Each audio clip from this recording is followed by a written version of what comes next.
So hello guys, kumusta kayo? So andito tayo sa ating kulungan, no? Sa kulungan ng ating kambing. At ngayon, ang gagawin natin ay mag-a-unlock tayo or mag-a-unsealed ng ating binuro, no?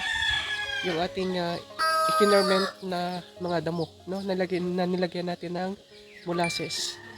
So ngayon guys, ay ginawa ko to last February 10. February 10 yata. Tapos, dapat itong fermentation process ay good for 28 days lang, no? Ito ay base lang din dun sa aking mga napanood na nagko-content at ang sabi niya ay good for 28 days. Ito, dapat ay kahapon pa, no? So, 29 days niya na ngayon. So, ngayon ay titingnan natin kung ano yung mangyayari, no? So, ngayon guys ay nag-search na din ako kung ano yung magiging kahinatnan. Nung nakapanood ako ng video, ang sabi niya ay dapat ay walang amag, no? At dapat hindi siya mabaho. So ngayon, malalaman natin, makikita natin. So ito na siya, no? Ilagay ko siya sa maliit na container ng pintura. At nilinis ko to, no? Sobrang linis, yung hindi na maamoy yung pintura. At nilagay ko muna siya ng plastic, makapal na plastic, tapos tinakipan, tapos tinalian ng goma para ma-sealed ng maayos. So ngayon, makikita natin. Tingnan natin. Let's go. So, ito na siya, no?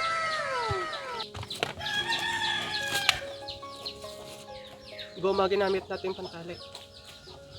Tapos, ito yung takip niya, no?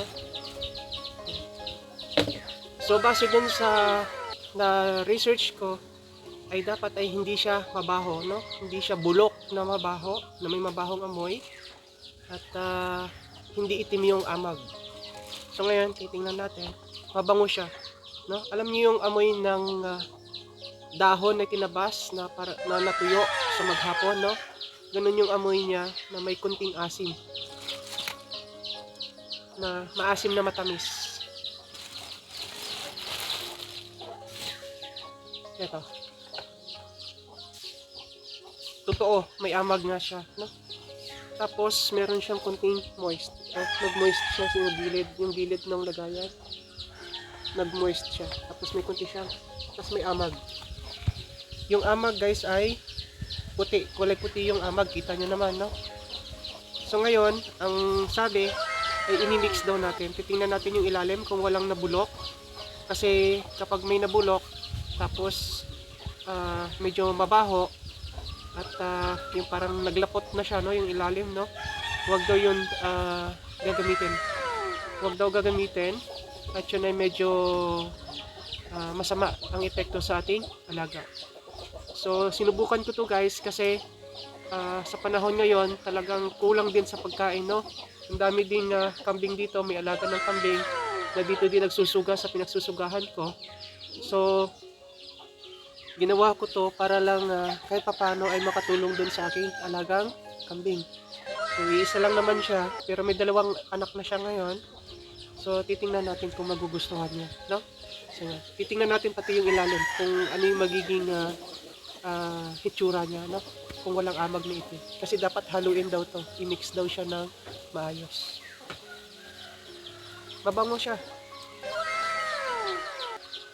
Taas lang pala yung nag-amag. Ibig sabihin, yung ilalim, hindi siya inamag, guys. Yung, ano lang, taas lang, no?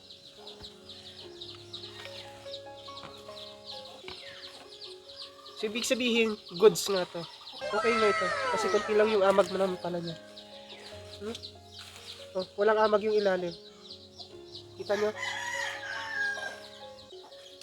Ito ay sari-saring dahon. Ito yung mga naobserbahan kong dahon na paborito niyang kainin. No?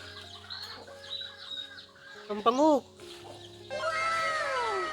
Ganun pala, no? Ganun pala siya.